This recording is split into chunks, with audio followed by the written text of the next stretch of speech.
Buenas noches. ¿Se escucha claro? Vamos a abrir nuestras Biblias en Segunda de Crónicas. Segunda de Crónicas, capítulo 12.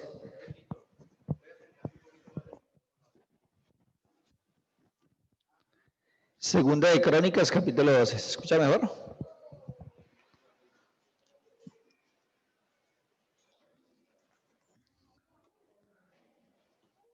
Vamos a...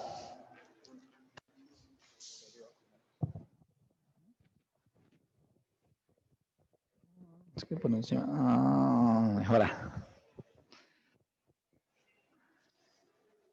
Segunda de Crónicas, capítulo 12. Vamos a continuar hablando de Roboam. Recordemos que terminando el capítulo 9 nos muestra la muerte de Salomón, y ahora en el capítulo 10 nos muestra el reinado de su hijo Roboam. Recordemos que Roboam lo primero que hizo el pueblo cuando él fue establecido en el reino fue ir con el fin de que aliviara un poco el pesado yugo que había puesto Salomón sobre su pueblo.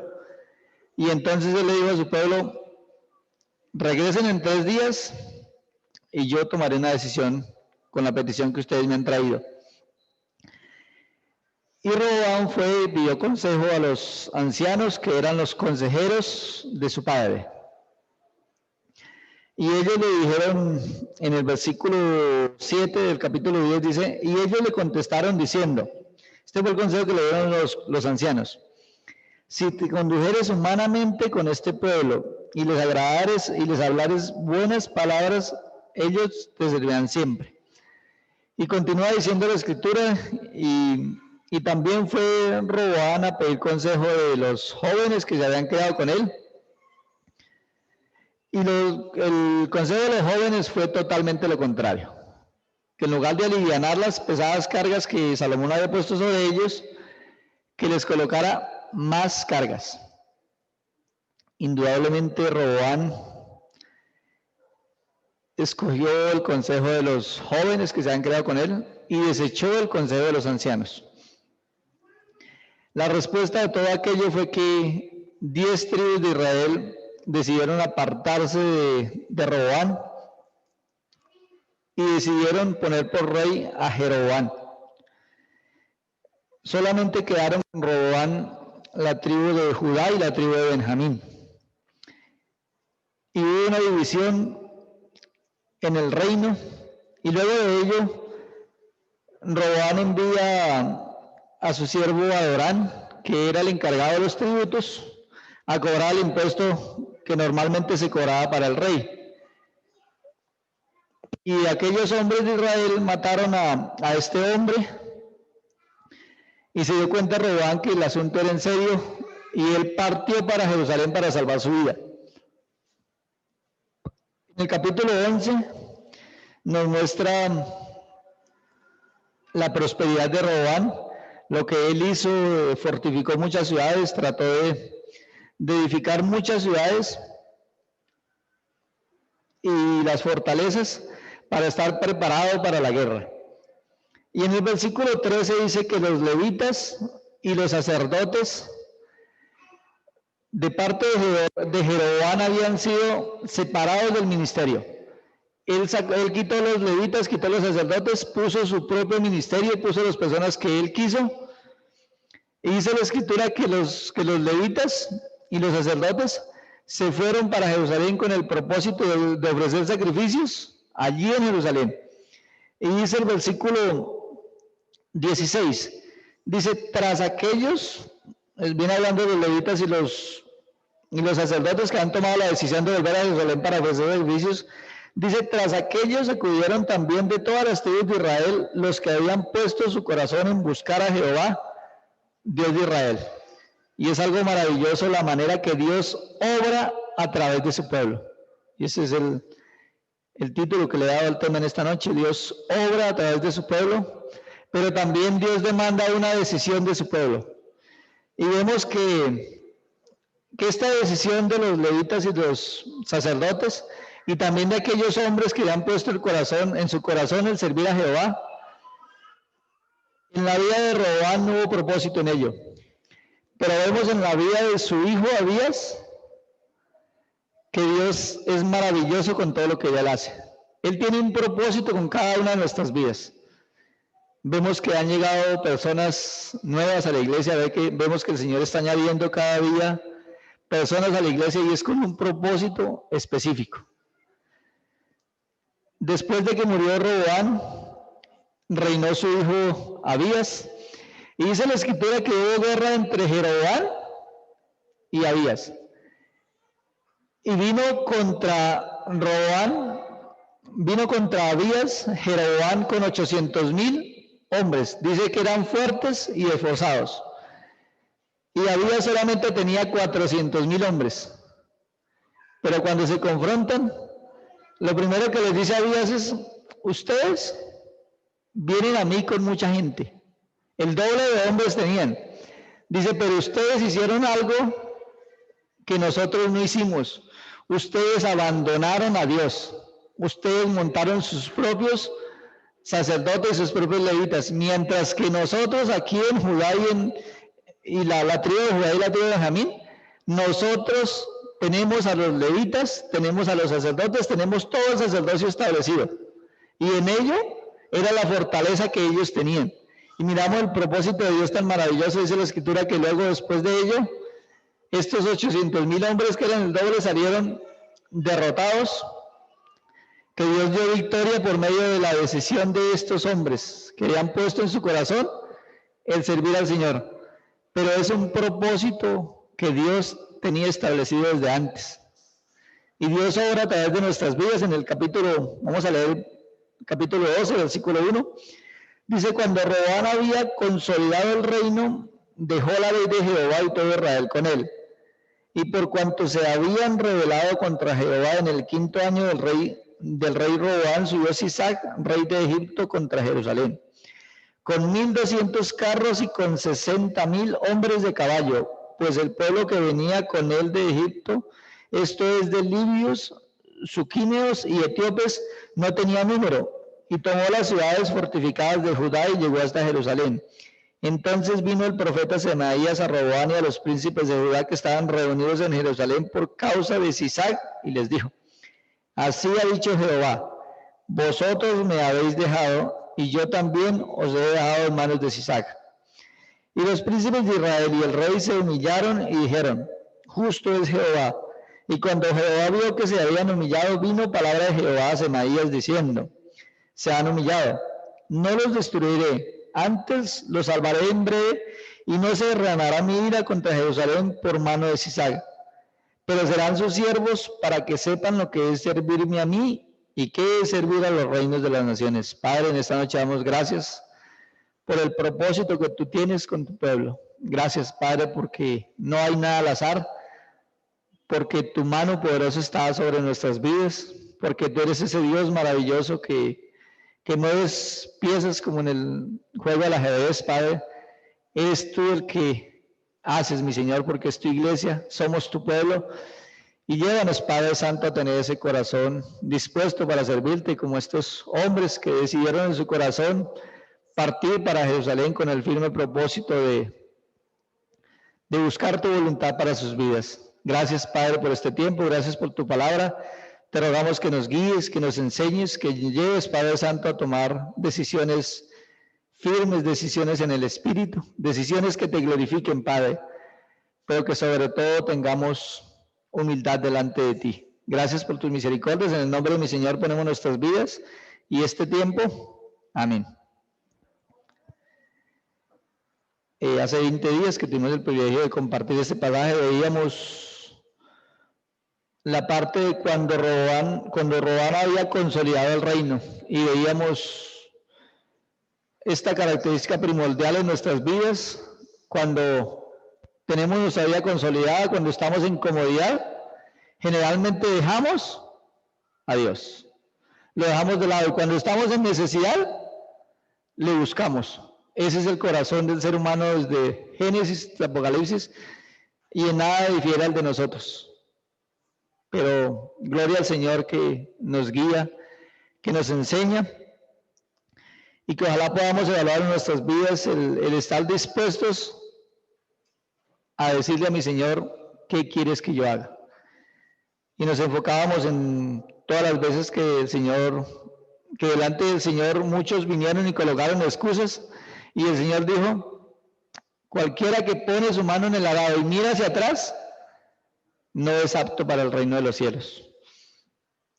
Y hoy vamos a ver la segunda parte, dice, dejó la ley de Jehová y todo Israel con él. Nehemías 9:26 dice, te provocaron a ira, se rebelaron contra ti y echaron su ley tras sus espaldas.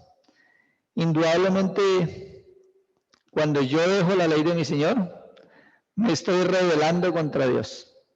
Dice, y le provocaron a ira.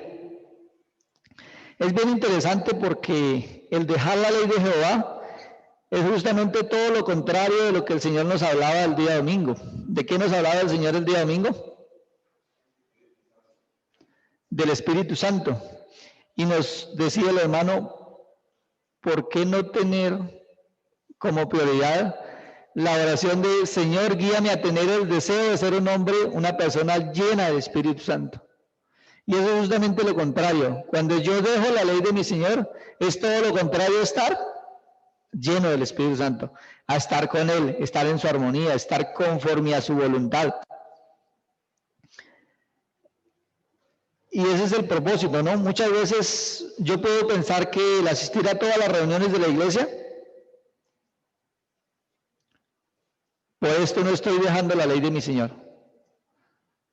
Yo puedo pensar que el estar trabajando en el ministerio para la iglesia, yo estoy bien con Dios, cuando bajo ninguna circunstancia de esas, porque yo puedo ser una persona que venga a todas las reuniones, pero ser una persona religiosa, que simplemente lo haga como costumbre.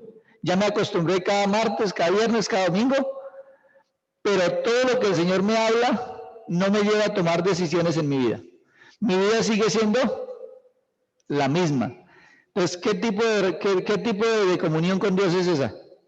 Si la Escritura me habla y yo no escucho, sencillamente dice la Escritura, me estoy engañando a sí mismo. Si yo no miro atentamente en la perfecta ley de Jehová, dice Santiago, y perseveras en ella, no siendo oidor de tu obra, de tu palabra, sino hacedor de tu obra,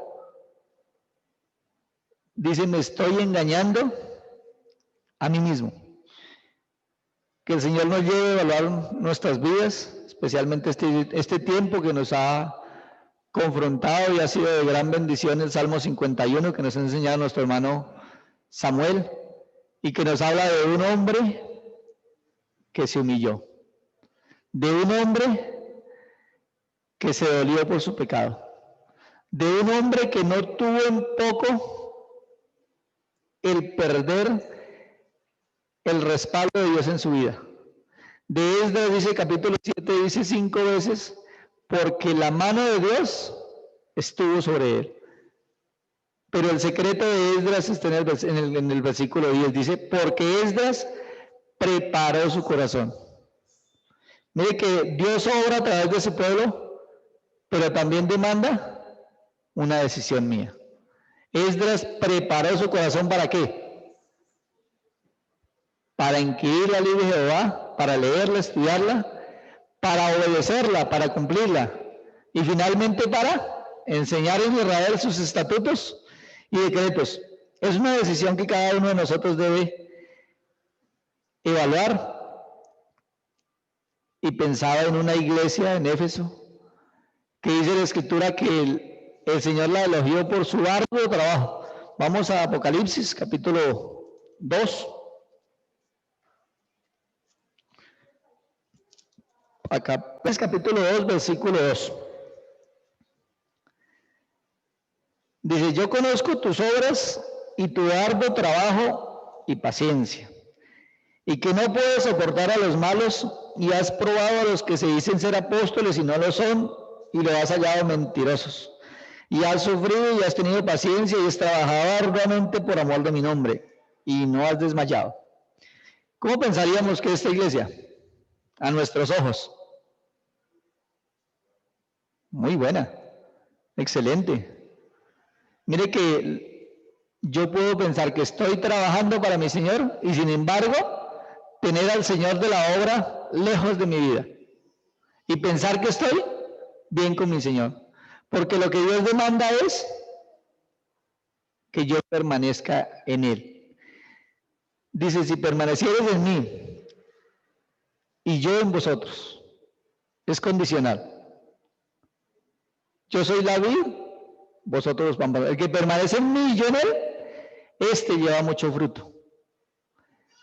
Acercaos a Dios y Él se acercará a nosotros. Pero si yo me alejo de Dios, es lo que nos viene hablando acá, ¿no? Lo que hizo el pueblo con la ley de Jehová. Pero viene el versículo 4. Pero tengo contra ti que has dejado mi primer amor. Recuerda, por tanto, de dónde has caído y arrepiéntete. Una iglesia que estaba trabajando arduamente para el Señor. ¿Pero qué había pasado con el Señor? Se había acabado ese fervor. ¿Y el Señor qué le dice? No, pues usted ha trabajado arduamente, usted ha tenido paciencia, ha sido celoso con la sana doctrina. Siga trabajando y mejore esa parte. Todo lo contrario, el Señor le dice, mira dónde has caído y arrepiéntete. Y si no, yo apagaré tu candelero. Es interesante evaluar en mi vida si yo estoy dando ese fruto del Espíritu Santo en mi vida. Si realmente me deleito en ese amor, gozo, paz, paciencia, benignidad, bondad, fe, mansedumbre y templanza. Porque ahí está el termómetro para saber si realmente yo estoy viviendo en el Espíritu. O si por el contrario tengo que ir a Gálatas 5:19 y evaluar las obras de la carne. ¿Y qué es lo que en mi vida está la prioridad? Porque puede ser que yo esté andando en la carne, pero engañado, tratando de servir al Señor en mis fuerzas. Y lo que Dios demanda de mí es que disponga mi corazón para buscarle. Claro, el que obre en mi vida es el Señor. Para salvación, indudablemente. Por gracia sois salvos y todo se lo debemos a mi Señor. Pero también en nuestros ministerios. El Espíritu Santo de Dios es el que obra en cada una de nuestras vidas. Y si yo me aparto de mi Dios, yo puede ser que conozca mucha Biblia. Y puede ser que predique el Evangelio. Dice Pablo que algunos lo hicieron por contienda. Pero puedo estar alejado de mi Señor. Y pensaba en Marta y María. Qué ilustración tan hermosa de este aspecto de nuestras vidas, de dejar a mi Señor, de dejar la prioridad. Dice, Marta, Marta. Me decía un hermano jugosamente, dice, mi esposa es una mujer muy diligente, pero muchas veces me toca decirle, Marta, Marta. Y dice a la esposa, sí, yo caigo en cuenta y trato de dejar todos mis afanes para buscar la palabra del Señor. El propósito de él siempre es enfocarla, Marta, Marta. Qué bueno que en nuestro pensamiento resuenen esas palabras. Marta, Marta, turbada y afanada estás con muchas cosas. Tantas cosas que nos metemos que nuestra cabeza está así. Y pretendemos llegar a deleitarnos en la palabra de Dios. Cuando me ocupo en tantas cosas de este mundo, que estoy dejando a Dios de lado. Marta, Marta, dice en Gálatas, digo pues andando en el Espíritu y no satisfagáis los deseos de la carne. Bueno, regáleme Isaías 26:9.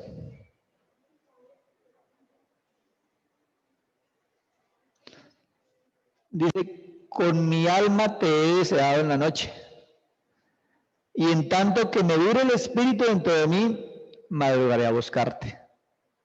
Que ese es el anhelo de mi corazón. Con mi alma te he deseado, con mi alma, con todo mi ser, con lo que yo soy, con todos mis pensamientos, con todo mi corazón, te he deseado, dice el profeta Isaías. Dice, y entre tanto que tenga vida dentro de mí, que este sea un motivo de oración en mi vida, que yo tenga ese deseo de estar cerca de mi Señor, de que yo pueda reflejar a Cristo en cada una de mis palabras, en cada uno de mis pasos, en cada una de mis acciones, que día a día pueda evaluar lo que Dios hace en mi vida y el obrar del Espíritu Santo en mí. Y continúa. El versículo 3, volvemos a Crónicas, segunda de Crónicas 10, segunda de Crónicas capítulo 10, donde estamos estudiando, segunda de Crónicas 10, segunda de Crónicas 12.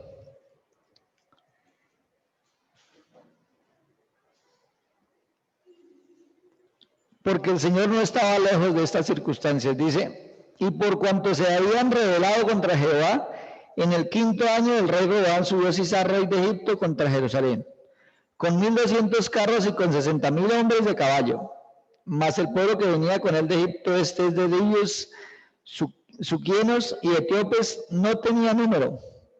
Y todas las ciudades fortificadas de Judá. Y tomó las ciudades fortificadas de Judá, y llegó hasta Jerusalén. Indudablemente el pueblo tomó una decisión. Decidió dejar al Señor de lado. Y Dios intervino en esa decisión del hombre. ¿Cuál fue la decisión del Señor? Así como mi pueblo me dejó, se tomó ¿a quién? Al rey de Egipto, a Sisac, y lo trajo contra Jerusalén. Y recordemos que ahí en el 11.5 nos muestra la escritura que Roboam se había fortificado muchas ciudades, había edificado sus murallas, y él pensaba que podía hacer frente a cualquier ejército que viniera contra él. El Señor trajo al rey de Egipto todas aquellas ciudades que él había construido, que era su fuerza, que era donde él se apoyaba, ya no quedaba ninguna. Y llegó a Jerusalén. Eso es como cuando el hijo pródigo dice que él reclamó sus bienes y se fue y malgastó todo. Y cayó a lo más bajo. Dice, cuando él volvió en sí y pensó, ¿cuántos jornaleros hay en la casa de mi padre que le sobra el pan? Y yo aquí mendigando la comida de los cerdos. ¿En qué condición estaba ese hombre? Ya se había dado cuenta que había tocado fondo. Ya las circunstancias, ya el agua estaba hasta el cuello. Ya el pueblo estaba alrededor de Jerusalén. Todo lo que Roboam había pensado que iba a ser su defensa, ya no estaba. Ya él sabía que solamente era cuestión de tiempo que el rey de Egipto invadiera Jerusalén. Entonces, indudablemente Dios tomó cartas sobre el asunto y dice, y llegó hasta Jerusalén. Cuando vio las circunstancias difíciles, entonces sigamos pensando en el hijo pródigo. ¿Qué ocurrió? ¿Qué dijo este hombre? Dice, iré a mi padre, pediré perdón, y le diré pecado contra el cielo y contra ti. ¿Y cuál fue la respuesta del padre? Dice que cuando lo vio, se echó a sus hombros y lloró. Y aquí nos muestra en el versículo 5 la misericordia del Señor. Siempre la misericordia del Señor está ahí presente, diciéndome, venid a mí. Siempre el obrar del Señor en su infinita bondad y en su infinita misericordia me está diciendo, sí, tú me has faltado, tú has pecado, pero yo estoy aquí presente esperándote. Para cuando tú quieras volver, el Señor está con los brazos abiertos. Esa es la misericordia y eso es lo que ocurre en el versículo 5. Dice, entonces vino el profeta Semaías a Roboam y a los príncipes de Judá que estaban reunidos en Jerusalén. Por causa de Sisac y les dijo, así ha dicho Jehová, vosotros me habéis dejado y yo también os he dejado en manos de Sisac.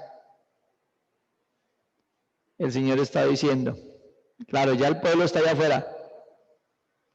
De nuevo vino palabra del Señor contra el rey y contra su pueblo. ¿Cuál va a ser su decisión ahora? ¿Van a persistir en la rebeldía? ¿Van a provocar a Dios al Señor? ¿O realmente van a tener un corazón quebrantado delante de ti y se van a humillar? Y la respuesta del pueblo está en el versículo 6. Versículo 6. Dice, y los príncipes de Israel y el rey se humillaron y dijeron, justo es Jehová. Y pensaba en un hombre que se humilló. En la escritura vemos muchas ilustraciones de hombres que se humillaron. De hombres que reconocieron que realmente Dios es el único Dios vivo y verdadero. Pero qué bueno pensar en esta noche en lo que el Señor nos ha venido meditando en cuanto a David. David en el Salmo 51 es la expresión de un hombre humillado. ¿Queremos saber qué es un hombre humillado, postrado a los pies del Señor? Leamos el Salmo 51 como lo hemos venido aprendiendo y allí veremos la actitud de un hombre humillado delante de Dios. El mismo David dice en el Salmo 51, dice, para que seas reconocido justo en tu palabra y tenido por puro en tu juicio. Algo parecido a lo que el pueblo aquí dijo. Dice, y cuando Jehová vio que se habían humillado, versículo 6, los príncipes de Jehová y el rey se humillaron y dijeron, justo es Jehová. Reconocieron que el Señor era justo y que los que habían obrado mal eran ellos. Ahí es donde comienza mi humillación delante del Señor. Que yo no soy nada, que yo soy el infiel, pero mi Señor es justo, mi Señor es fiel. Dice, cuando Jehová vio que se habían humillado, vino palabra de Jehová a Semaías diciendo, se han humillado, no los destruiré, antes los salvaré en breve, y no se derramará mi ira contra Jerusalén por mano de Sisac. Vamos al Salmo 51, y miremos algunas características de David y de la humillación. Pensemos en el obrar de Dios a través de su pueblo. Qué misericordia tan grande de mi Señor. Indudablemente el rey Roboam no fue muerto, pero dice ahí, el Señor no permitió que los destruyera, pero sí los hizo siervos del rey de Egipto. Dice, para que vean lo que es servir a las naciones y lo que es servirme a mí, para que vean la gran diferencia. Porque el pueblo no había querido servir a Dios y él dijo, no los destruiré, pero voy a permitir que ellos sean sus siervos, para que entiendan la diferencia tan grande que hay. Y el Salmo 51 dice, comienza en el versículo 1, ten piedad de mí. Había humillación en el corazón de David. Ten piedad de mí. Comienza. Versículo 3, versículo 2. Lávame más y más de mi maldad y límpiame de mi pecado. Porque yo reconozco mis rebeliones y mi pecado está siempre delante de mí. Porque yo reconozco mi pecado y mi pecado está siempre delante de mí. ¿Cuál era el deseo que tenía David? Que fuera limpiado. Su deseo era santidad. Su deseo era una vida consagrada al Señor. Dice, contra ti solo he pecado y he hecho lo malo delante de tus ojos, para que sea reconocido justo en tu palabra y tenido por puro en tu juicio. Versículo 7. Purifícame con hisopo y seré limpio. Lávame y seré más blanco que la nieve. Yo no comprendí este versículo hasta el primer día que subí al Nevado del Cocuy. Hicieron un campamento los hermanos de Tunja allí en el Nevado del Cocuy y duramos caminando como 6 horas subiendo. Muchos no alcanzaron a llegar. Creo que mi hermano Andrés sí me entiende porque él estuvo por allá buscando esposa y la halló. Cuando iba llegando al Nevado comenzó a llover. Llegamos al Nevado y yo no entendía para qué me habían mandado llevar gafas negras. Para mí era, ¿cómo así que gafas negras a un nevado? Es ilógico. ¿Será que es que allá hay demasiado sol? ¿Será que vamos a la playa? Cuando llegué le dijeron, mire de lejos la nieve. Si usted se acerca sin gafas, el mismo blanco de la nieve le va a afectar la retina. Es tan blanco que usted no puede verlo sin gafas. Eso es ver la santidad de Dios sin la mano del hombre. Eso es ver cuando uno va donde nace una quebrada, a la cima, y puede ver y contar cada una de las piedras que están en el fondo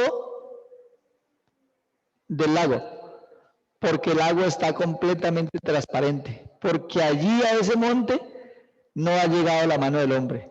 Puede uno ver la santidad de Dios, la claridad, y ese era el deseo de David en ese momento. David se humilló delante de Dios, reconoció su pecado, reconoció que estaba mal y reconoció que el Señor es justo. Qué bueno que no dejemos de orar por nuestra santidad, que realmente seamos esos instrumentos útiles en la mano del Señor, que si hemos pecado podamos tener esta actitud y este deseo ferviente que tenía David. Dice, versículo 10, crea en mí, Dios, un corazón limpio. Y finalmente el versículo 17 dice, los sacrificios de Dios son el espíritu quebrantado. Un verdadero sacrificio para mi Señor es un espíritu quebrantado, un espíritu humillado delante de mi Señor, reconociendo mi pecado, reconociendo la grandeza de mi Señor, reconociendo quién soy delante de Él y cuán infiel he sido. Y que día a día podamos crecer, podamos alimentarnos, podamos vivir en esa unidad maravillosa que nos muestra Hechos de los Apóstoles. Hechos de los Apóstoles es un libro maravilloso que nos habla de la unidad. Si podemos evaluar tantas y tantas veces que allí en Hechos de los Apóstoles, y vemos el ejemplo de la iglesia primitiva, porque fue una iglesia que fue próspera, una iglesia dice que estaban llenos del Espíritu Santo, y la unidad florecía en esa iglesia. El mismo sentido, el mismo deseo de agradar a nuestro Dios. Dice, al corazón contrito y humillado, no despreciarás tú, oh Dios. Y qué maravilloso ver el obrar de Dios en nuestras vidas. Nunca se apartó de este pueblo la soberanía de Dios. Siempre tuvo un propósito, así como lo vemos en los levitas y los sacerdotes. Aunque no fue en el reinado de Roboam, el Señor estaba pensando en ese otro rey que habría de venir. ¿Tuvo misericordia con Roboam? Claro, indudablemente. Aquí en este pasaje dice que en el 5º año de su reinado sucedió esto. Dice que 3 años anduvieron conforme a la voluntad de Dios en los caminos de David su padre. Los otros 2 años buscando su prosperidad, buscando cómo hacerse fuerte. A los 5 años llegó el rey de Egipto y es lo que estamos viendo. Pero dice que Roboam reinó 17 años sobre Jerusalén, sobre Judá y sobre Benjamín. El Señor tuvo misericordia de él y le guardó. El pueblo se alejó del Señor, pero la misericordia de Dios estaba ahí, presente, diciéndome: cuando caiga lo más bajo, cuando se humille, cuando reconozca que hay un Dios, entonces yo aquí estaré esperándote. Vamos a orar. Padre, en esta noche damos gracias por tus misericordias, damos gracias por tu palabra, porque es viva y eficaz. Gracias, Padre, porque nos enseñas lo que significa el dejarte a ti. Padre, enséñanos a esperar en ti, enséñanos a deleitarnos en tu preciosa palabra, en día a día buscarte, en día a día, de noche y de madrugada, como lo veíamos, tener ese deseo ferviente de buscar tu voluntad, de permanecer en tu comunión, Padre. Gracias porque, mi Señor, día a día necesito el alimento. Así como cada día mi cuerpo un físico le da hambre, de la misma manera, día a día necesito buscar tu voluntad. Necesito buscar tu dirección, Padre, tantas veces que te oramos por protección, por la parte económica, por nuestros trabajos, por nuestras familias. Padre, que el deseo ferviente de nuestro corazón sea la oración por la santidad. La oración porque mi corazón sea humillado delante de ti. Porque mi corazón sea quebrantado y llegue a tus pies. Reconociendo, Padre, que muchas veces he sido como esa Marta, turbada y afanada con muchas cosas. Padre, perdónanos que muchas veces nos metemos en tantas cosas que no son tu voluntad y después nos quejamos y comenzamos a clamar y a gemir. Guíenos, Padre Santo, a esperar en ti, que cada una de nuestras decisiones podamos llevarla delante de ti y esperar tu respuesta. Y Padre, estar dispuesto a obedecerte cualquiera que sea tu decisión. Guíanos a esperar, a glorificar tu santo nombre. Gracias por este tiempo, gracias por tu palabra. Te rogamos ahora salir de nuestros hogares, que seas tú guardándonos. Y Padre Santo, que en este final de año, en medio de todas las circunstancias de visita de familias, de fiestas en el mundo, Padre, nosotros podamos hacer esa luz sobre la mesa, mi Señor. Esa luz que alumbre al mundo perdido. Padre, gracias por tus misericordias. En el nombre de mi Señor ponemos nuestras vidas. Amén. Muchas gracias, hermanos.